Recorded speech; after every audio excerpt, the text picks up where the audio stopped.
৪৮ ঘন্টার মধ্যে হরমুজ প্রণালী খুলে দেওয়ার বিষয়ে চুক্তি না করলে ইরানের উপর ভয়াবহ নরক নেমে আসবে এমন হুঁশিয়ারি দিয়েছেন মার্কিন প্রেসিডেন্ট ডোনাল্ড ট্রাম্প।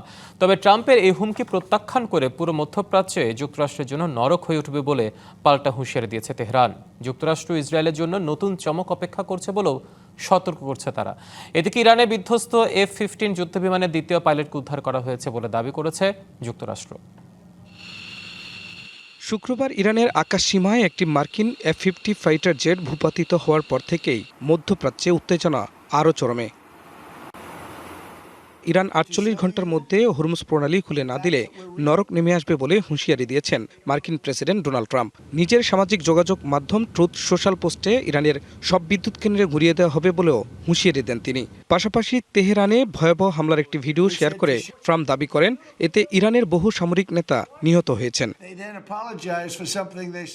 তবে হরমুজ প্রণালী ৪৮ ঘন্টার মধ্যে খুলে দিতে ট্রাম্পের হুঁশিয়ারি প্রত্যাখ্যান করেছে তেহরান। IRGCর এক মুখপাত্র বলেন, পুরো মধ্যপ্রাচ্যই যুক্তরাষ্ট্রের জন্য নরকে পরিণত হবে। যদি উত্তেজনা বাড়তে থাকে তবে পুরো অঞ্চলটি আমাদের জন্য নরকে পরিণত হবে। আজও ইসরায়েলি ও মার্কিন স্বার্থ সংশ্লিষ্ট স্থাপনায় ব্যাপক হামলা চালানো হয়েছে। এদিকে পাল্টাপাল্টি হামলায় উত্তপ্ত রণক্ষেত্র। ইসরায়েল লক্ষ্য করে ব্যাপক ক্ষেপণাস্ত্র হামলা চালিয়েছে ইরান। জেরুজালেমের ৭ম দফায় ব্যাপক ড্রোন ও ক্ষেপণাস্ত্র হামলা চালানো হয়েছে। কুয়েতে নতুন করে আবারও ড্রোন হামলা চালিয়েছে ইরান। এতে দেশটির একটি পানি শোধনাগার ও বিদ্যুৎ কেন্দ্র ব্যাপক ক্ষতিগ্রস্ত হয়েছে। এর আগে দেশটির একটি তেল ও সরকারি ভবনে ড্রোন হামলা চালিয়েছে তেহরান।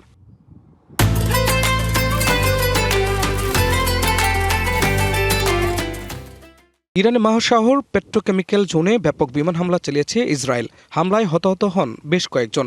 অন্যদিকে লেবাননের হামবুশ ও মারাকা শহরে বিমান হামলা ঘটে হতাহতের ঘটনা।